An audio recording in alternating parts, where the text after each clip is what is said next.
early. It wasn't good D. We started pretty good offensively, but defensively, we're not traveling in airtime to close out on shooters. Shooters are comfortable shooting their shots against us. We think because our hand is there that's acceptable. Well, if they can shoot it, then they're not that uncomfortable. And so we're a poor defensive team. We don't guard the ball well. We certainly don't guard dribble penetration. And that's what you get when you're 7-8 and you lose by 15. How would you explain the third quarter as a whole? Not just shots not going in, but 3 free throws, one of which coming on an and one play. We're 10 for 15 from the free throw line. I'm going to answer your question. I may have to have you ask it again. We're 10 for 15 from the free throw line in a game, 66%. They're required to make 300 threes and 100 free throws a day, twice a week, 3 times a week. It works out to be about an extra 3,000 to 4,000 shots in a month. Everyone shoots over 85%. I don't know if they're taking the balls and just throwing them up over the net and count knows who's makes or what, but when the lights aren't on, we can shoot it. When the lights come on, we don't. And people say, well, you gotta worry about their confidence. I don't know what kind of confidence I can give them anymore. 66% from the free throw line and 17% from the three-point line, and can't guard to save our lives. What happened in the third quarter? I can't tell you how many different lineups. I'd have to look at it again. But until Kadrian lost his layup with 5 seconds left or whatever it was, our posts, other than Paige Cannon, were 1 for 13 from the field. 1 for 13 from the field, with a size, strength advantage. 1 for 13. You're soft. Dan, have you ever been in a situation like this before with the team? Never at Duquesne. My first 2 years at West Virginia, we were really bad. That's the only thing that I can relate to, and that was 20-some years ago, and I barely remember it. Those are things that you don't want to remember. I'm at my wit's end. We have a few more things that we can do, but at the end of the day, nothing's going to change until the people in the locker room change. And that's 1 through 16. Nothing's going to change because we're getting shots and they're not going in. And defense is a mentality. Multiple actions is offense. Offense is about multiple actions, and we have multiple actions happening and we're getting shots. We can be a little bit better. We want to play more in transition, but when you can't stop people, you're not going to be able to go in transition. From a defensive standpoint, defense is all about multiple efforts. We don't have multiple efforts. We don't help when someone drives, and when we do help, no one helps the helper.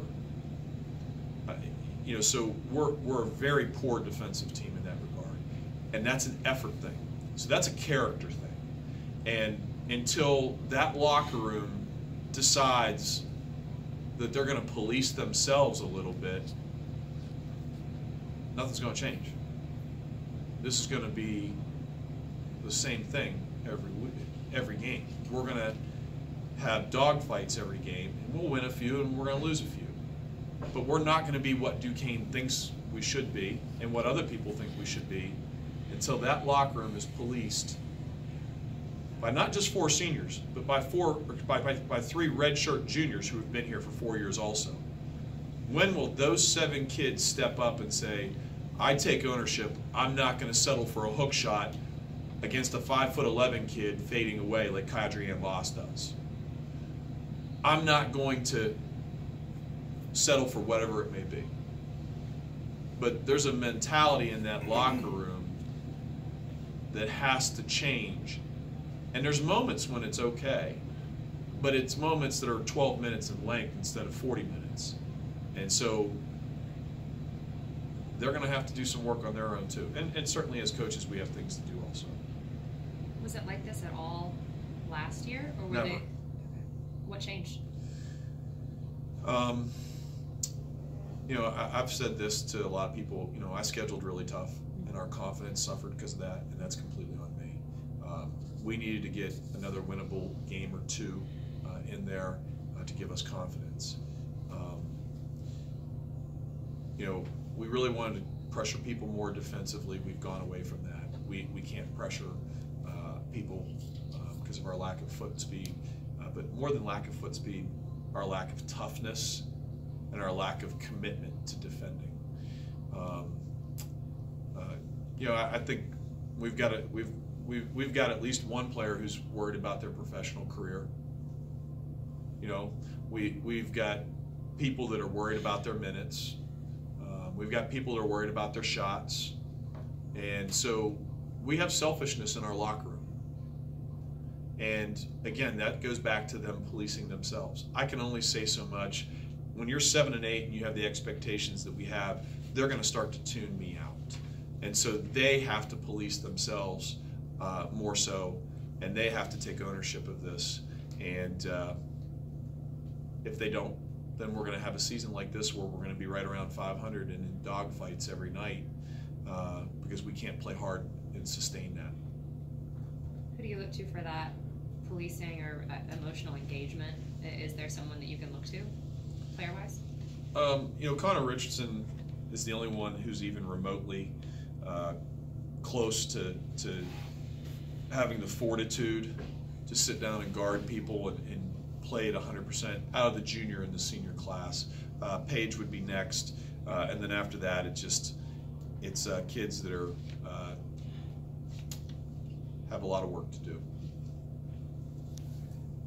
because it's not all about scoring, and it's certainly not about scoring the ball when you're shooting 17% as a team and you're shooting about 18% as an individual.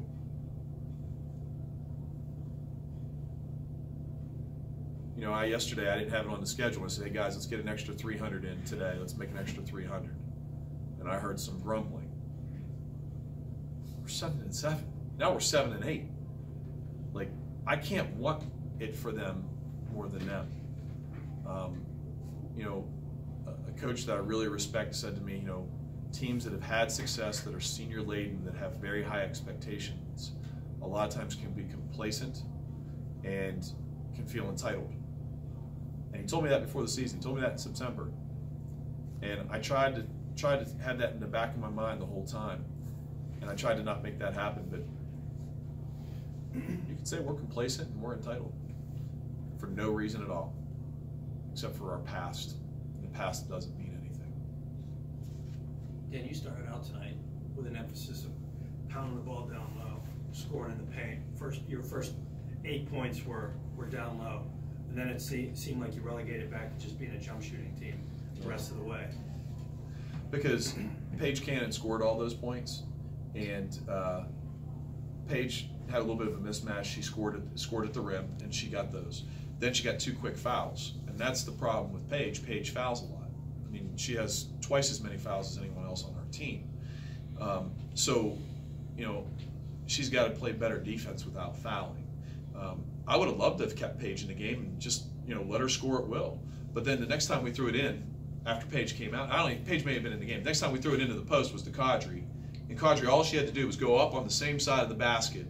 But because there was a 5'11" kid there, she decided to take a dribble and try to shoot a reverse layup. Soft. There's nothing else I can say. I love the kid to death, but that's soft. We work on that every day. We work on that every day. We try to change behaviors. At the end of the day, will they discipline themselves to do that? We went to the free throw line 6 times. They committed 4 fouls. They committed 4 fouls, Davidson did, in the first half. If we were being that aggressive, they would have fouled us more. But we weren't. We weren't. I know before the season you had tremendous expectations for Soleil. Is there a reason that she's just not getting it to this point? Yeah, she doesn't defend. She doesn't sprint and transition. She doesn't rebound outside of her space at all. And if she could do some things for us offensively, you can look past that a little bit and live with it a little bit and get her better at that. But offensively, she's not been able to get into a rhythm. She's had quick fouls or 3-second calls, or she settles for dribble, can't gain any type of ground, and displacing the defender and scoring at the rim, and she settles for turning back over her left shoulder and like a 10-foot, 12-foot throw, in a sense. And so, you know, again, that's another discipline thing. I can't tell you how many times I've told her to reverse pivot and face up a little bit, then go into your move. When she went back in for her second time, I told her, you need to take your time. I'm not going to take you out if you miss 2 shots. I'm going to take you out if you throw the ball away. Take your time on offense. Find the cutters. You know, we have to get her going. She can score the basketball. And she's not scoring it necessarily just against Angela or Kadri or Paige. She's scoring it against men, our male practice team, and being effective against them. But, you know, I mean, again, you know, we told Live, this is not the American East. You know, you're not going to muscle and bully people in this league like you did in the American East. And, you know, she's not a big believer in the weight room. And you know what? It's showing, because she's got to get stronger in her lower body if she's going to have success. Good question. Thank you.